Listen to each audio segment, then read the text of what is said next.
हरियाणा के मुख्यमंत्री मनोहर लाल खट्टर से पिंजौर मार्केट वेलफेयर एसोसिएशन का प्रतिनिधिमंडल एलिवेटेड रेलवे ट्रैक की मांग को लेकर दिन शनिवार को विधायक लतिका शर्मा के नेतृत्व में सीएम हाउस चंडीगढ़ में मिला।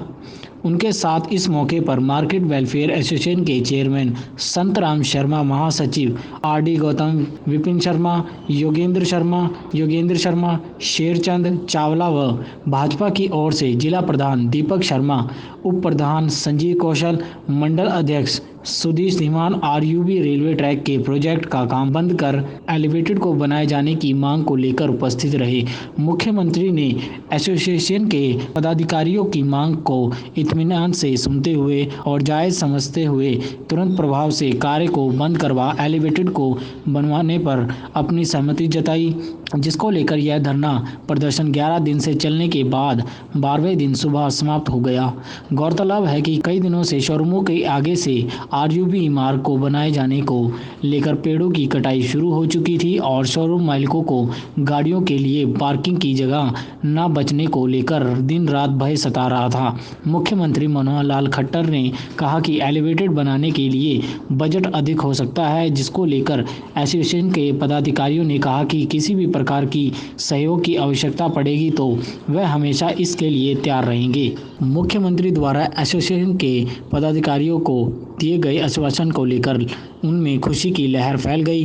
पिंजौर धरना प्रदर्शन स्थल पर मार्केट वेलफेयर एसोसिएशन के पदाधिकारियों व शोरूम मालिकों द्वारा विधायक लतिका शर्मा, दीपक शर्मा व संतराम शर्मा का फूल मालाएं पहनाकर जोरदार स्वागत किया गया। इस मौके पर लतिका शर्मा ने मार्केट वेलफेयर एसोसिएशन के पदाधिकारियों को अपना विश्वास जताते हुए कहा कि के नाम से जो हमारी विधानसभा है और 1 नंबर हरियाणा की विधानसभा है, मेरे को इस बात की खुशी है कि जब से हमारे माननीय मुख्यमंत्री जी भाई मनोहर लाल जी और भारतीय जनता पार्टी की सरकार बनी, तो आज तक जो कभी विकास के काम कभी यहाँ पर नहीं हो पाए, उनकी यहाँ पर विकास की झड़ी लगी और उसके तहत ही यहाँ पर जो 2 हमारे सैंक्शन हुए थे, माननीय हमारे केंद्रीय मंत्री सुरेश प्रभु जी थे उस टाइम, एक हमारा 139A और 139 2 हमारे सैंक्शन हुए थे।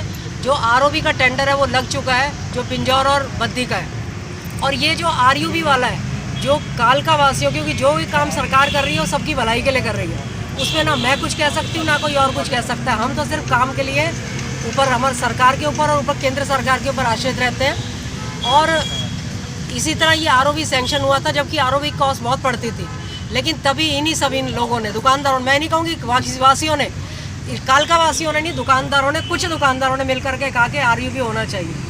दोबारा टेक्निकल सर्वे हुआ, दोबारा हुआ, उसके बाद पूरा आधा पैसा लगने का इतना प्रयास हुआ, उसके बाद आरयूबी हुआ। मेरे को समझ में नहीं आ रहा था, मैं कहना नहीं चाहूँगी कि तब ये सब कहाँ थे जब ये आरयूबी का, क्योंकि प्रयास बहुत ज़बरदस्त होता है। देखो, कोई प्रोजेक्ट आना बड़ा मुश्किल होता है और आने के बाद केंद्र सरकार का इसमें बड़ा होता है। तब ये सारे कहाँ थे मुझे नहीं पता।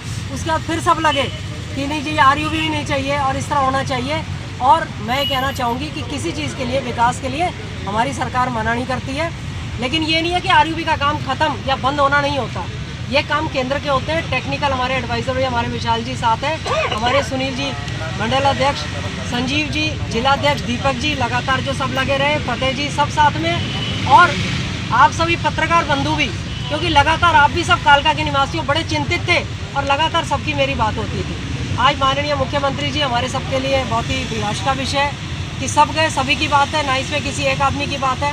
और संतराम जी और सभी हमारे लगे रहे और उन्होंने 1-2 चीज़ें रखी है, क्योंकि प्रैक्टिकल बातें सभी को पता है, क्योंकि कालका जो है थोड़ा हिली एरिया है, सेमी हिली एरिया, और उसमें रेलवे इंजन बड़ी मुश्किल से चढ़ता है। तो उन्होंने कहा है कि पैसे के साथ साथ 2 टेक्निकल चीज़ें, एक ऊपर चढ़ने का, ये भी अभी सर्वे होगा, साथ साथ एक जो पैसों वाला जो इन्होंने खुद कमिटमेंट भी करके आए हैं संतराम जी कि पूरे उनकी तरफ से वो अपनी कमिटमेंट भी इनकी पूरी रहे, दोनों काम रहे। और उसके साथ साथ हमारी सरकार में मैं तो कहती हूँ आरओबी एलिवेटर पूरी कालका बन जाए, आरयूबी बने, लेकिन कोई भी विकास का काम रुकना नहीं चाहिए।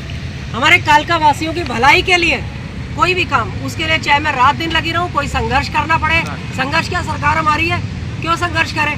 हमारे मुख्यमंत्री बात ना सुनते हो तो हम धरना प्रदर्शन करें, किस लिए करें? ऐसी कोई बात नहीं है, सब साथ है और मिल करके जो बात कुछ इनकी समझ में, कुछ हमारी समझ में नहीं आएगी, लेकिन टेक्निकल जो भी बात होगी वो पूरी करेंगे। और इनके सामने कहा है कुछ बातें इनको पूरी करनी है, और कुछ हमारी सरकार इनकी तरफ से कमिटमेंट का पूरी है। और एक बात बड़ी खुशी की बात है कि एप्पल मंडी के लिए भी 15 तारीख को हमारे माननीय मुख्यमंत्री जी जो भारी रोड शो हमारे यहाँ पर करेंगे, क्योंकि हमारे को बहुत कुछ मिला है कालका विधानसभा को। और कालका मंदिर से हमारी शुरुआत होगी, हाउसिंग बोर्ड तक रहेगा 15 तारीख का उसमें रहेगा। और एप्पल मंडी का भी उस दिन माननीय मुख्यमंत्री जी पत्थर रखेंगे। तो मैं आप सबको निमंत्रित भी करती हूँ कि आप 15 तारीख के लिए रोड शो के लिए भारी मात्रा में माननीय मुख्यमंत्री जी के लिए पहुँचे और अपनी कालका विधानसभा के लिए। और सभी को मैं शुभ आशीष देते हुए, क्योंकि मैं आपकी प्रतिनिधि हूँ और कालका के लिए भलाई के लिए जो भी कुछ होगा वो हम मिल करके करेंगे। बहुत बहुत धन्यवाद। 3-4 दिन से मैडम जी दिल्ली गए हुए थे और इनका बार बार फ़ोन आ रहा था लतिका शर्मा जी का कि बड़ी शीघ्र मैं आपके पास आऊँगी और मुख्यमंत्री जी से मिलने का प्रोग्राम बनाएंगे। तो कल हमारे पास दीपक शर्मा जी जो कि अध्यक्ष हैं जिला के भाजपा के, वो आए थे और उन्होंने हमें कहा कि आप ये धरना समाप्त कर दें।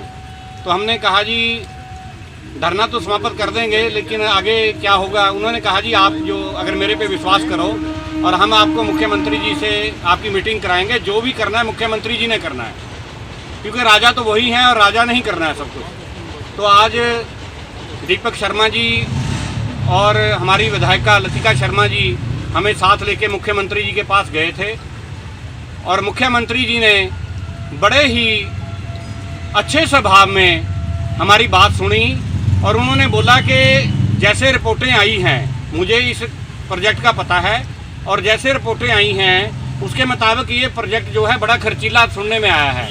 तो हमने कहा कि ये चंडीगढ़ में जो बना है उसका इतना खर्चा 1112 करोड़ रुपए आया है 112 किलोमीटर पे। तो उन्होंने उस बात को बड़े उससे सुना है। उन्होंने कहा कि जैसे आप लोग चाह रहे हैं रेलवे डिपार्टमेंट से जैसे भी यहाँ मुआयना कराया जाएगा और जो हमारे PWD B&R डिपार्टमेंट है वो जिस तरह का एलिवेट यहाँ चाहेंगे उसी तरह का एलिवेट होगा और अंडरपास नहीं बनेगा।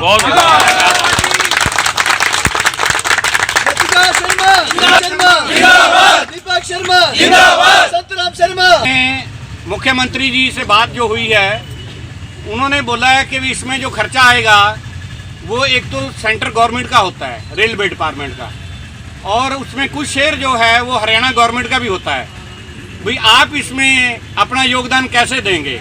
हमने मुख्यमंत्री जी को आश्वासन दिया है पिंजौर वेलफेयर एसोसिएशन की तरफ से कि जैसे भी मुख्यमंत्री जी चाहेंगे हम उनको पूरा इस प्रोजेक्ट में सहयोग देंगे और उन्होंने हमारी बात मान लिया। हम इसके लिए श्रीमती लतिका शर्मा जी का बहुत बहुत आभारी हैं, धन्यवादी हैं। इन्हीं के प्रयासों से पहले ये जो है ओवरब्रिज से अंडरब्रिज हुआ था और अब इन्हीं ने जो है दीपक शर्मा जी के साथ मिलके हमारा ये काम कराया है और हमारा परिवार, हमारे बच्चे और हमारे सभी दुकानदार इनके बहुत बहुत आभारी रहेंगे। अगर ये ना कराते फिर भी समर्थन देते, पहले भी दिया है, सरकार के साथ हैं और 4 साल से सरकार बनी हुई है और हम सहयोग करते रहे हैं, आगे भी करते रहेंगे।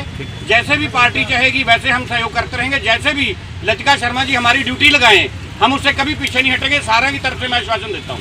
संतराम शर्मा व एसोसिएशन के पदाधिकारियों ने विधायक लतिका शर्मा व भाजपा के अन्य पदाधिकारियों का दिल से आभार व्यक्त करते हुए कहा कि सरकार को हमारी जैसी भी ज़रूरत होगी वैसी ही यथाशक्ति अनुसार योगदान देंगे।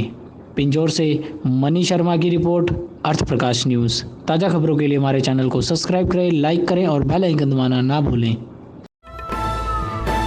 अर्थ प्रकाश वेब टीवी